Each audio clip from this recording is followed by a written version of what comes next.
Assalamualaikum warahmatullahi wabarakatuh. Kami dari kelompok 2 ingin menjelaskan materi mengenai jenis media pembelajaran matematika. Sebelum itu, kami akan perkenalkan diri terlebih dahulu. Saya Miftah Janah dengan NIM 2420013 dan rekan saya Vika Andraini YZ dengan NIM 2420003 dan rekan saya Zakia Zahra dengan NIM 2420011. Baiklah, kita akan masuk ke materi pertama, yaitu mengenai jenis media pembelajaran matematika. Kepada Vika dipersilahkan. Baiklah, saya Vika Andrini YZ, NIM 2420003. Saya akan menjelaskan materi mengenai jenis media pembelajaran matematika. Yang pertama ada media cetak. Media pembelajaran dalam bentuk cetak adalah media yang berasal dari teks, gambar, serta ilustrasi pendukung lainnya yang digunakan sebagai penyampaian informasi belajar. Media cetak terbagi ke dalam 3 golongan, yakni yang pertama media cetak lepas seperti buku, modul, majalah, gambar, leaflet, handout, dan foto-foto. Yang kedua media cetak dipajang, contohnya poster, peta, papan planel, mading, dan yang ketiga media cetak diproyeksikan seperti OHP atau slide proyektor. Kemudian yang kedua media elektronik. Media audio adalah media berbasis suara, bunyi-bunyian dan kesan nonverbal. Media pembelajaran ini cocok untuk siswa bertipe auditori. Baiklah, yang ketiga media audiovisual. Media yang menayangkan gambar dan audio dalam waktu bersamaan. Media ini adalah media yang dapat didengar sekaligus dilihat. Yang keempat, media multimedia interaktif. Multimedia interaktif adalah media pembelajaran berbasis multimedia yang dilengkapi alat pengontrol yang dapat dioperasikan pengguna, sehingga alat dapat memberi respon dan ada hubungan timbal balik antara alat dan pengguna. Yang kelima, e-learning. E-learning adalah media pembelajaran berbasis elektronik yang memanfaatkan komputer atau laptop yang terhubung dengan jaringan komputer ataupun jaringan internet. Media pembelajaran ini adalah media modern yang sudah banyak diterapkan. Electronic learning atau e-learning mencakup pembelajaran berbasis website, mobile learning atau e-learning, dan juga blended learning. 6. Media realita. Media pembelajaran realita adalah alat atau benda yang terdapat dalam kehidupan nyata. Umumnya benda ini adalah benda alam yang dapat ditemukan di sekitar tempat belajar atau dalam kehidupan sehari-hari, seperti tumbuhan, bebatuan, pepohonan, dan sebagainya. Baiklah, sekian materi dari saya. Terima kasih. Baiklah, saya Miftah Janah ingin melanjutkan ke penjelasan materi yang kedua, yaitu mengenai karakteristik media pembelajaran. Yang pertama, media audio memiliki 4 karakteristik. Yang pertama yaitu mampu mengatasi keterbatasan ruang dan waktu. Yang kedua, pesan atau program dapat direkam dan diputar kembali sesukanya.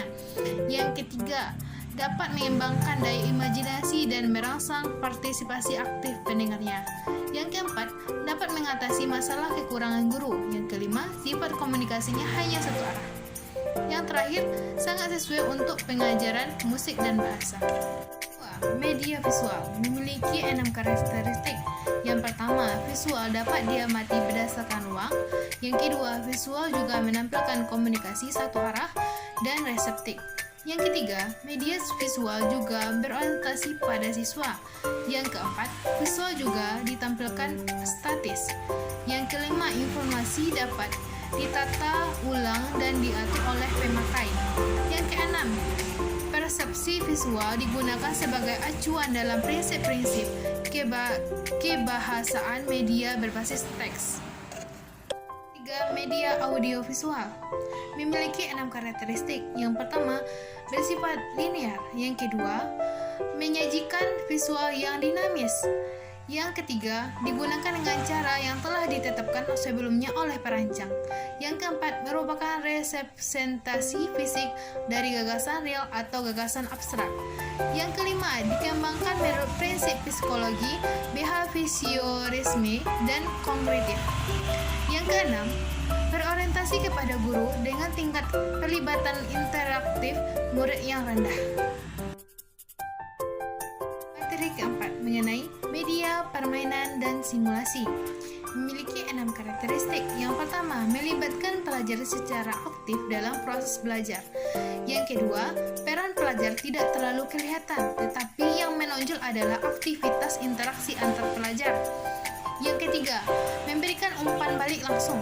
Yang keempat, memungkinkan penerapan konsep-konsep dan peran-peran ke dalam situasi nyata di masyarakat. Yang kelima, memiliki sifat luas karena dapat dipakai untuk berbagai tujuan pembelajaran dengan mengubah alat dan persoalan sedikit saja. Yang keenam, mampu memberikan kemampuan komunikatif pelajar. Saya Satya Zara dengan NIM 2420011 akan melanjutkan materi mengenai penggunaan media pembelajaran dalam matematika. Media pembelajaran dalam dunia pendidikan saat sekarang ini sangatlah diperlukan untuk mengasah kemampuan siswa dalam memahami materi pembelajaran. Dengan ini, para siswa akan lebih mudah memahami apa yang dipelajari dan proses pembelajaran akan lebih menyenangkan, efektif, dan efisien. Ada beberapa contoh penggunaan media pembelajaran matematika. Yang pertama, ada Monika atau monopoli matematika, yaitu suatu teknik permainan guna untuk mengasah kemampuan berhitung siswa. Yang kedua, ada Jalimatika, yaitu suatu metode menghitung menggunakan jari. Yang ketiga, ada luas selimut bola lilitan, guna untuk menunjukkan rumus luas selimut bola. Yang keempat, ada lingkaran sudut, untuk menghitung sudut pusat dan sudut keliling suatu bangun datar. Yang kelima, ada jam sudut bertolak belakang, untuk membuktikan bahwa besar sudut yang bertolak belakang jumlahnya sama besar. Yang keenam, ada jumlah sudut pada segitiga, yaitu untuk membuktikan bahwa jumlah sudut segitiga adalah 180 derajat. Dan masih ada beberapa contoh penggunaan media pembelajaran matematika, seperti panjul atau papan penjumlahan, ada papan rotasi, aksara bermakna atau media flash, dan lain-lain. Sekian presentasi mengenai penggunaan media pembelajaran dalam matematika. Assalamualaikum warahmatullahi wabarakatuh. Sekian penjelasan dari kami mengenai jenis media pembelajaran. Mohon maaf atas ada kesalahan. Wassalamualaikum warahmatullahi wabarakatuh.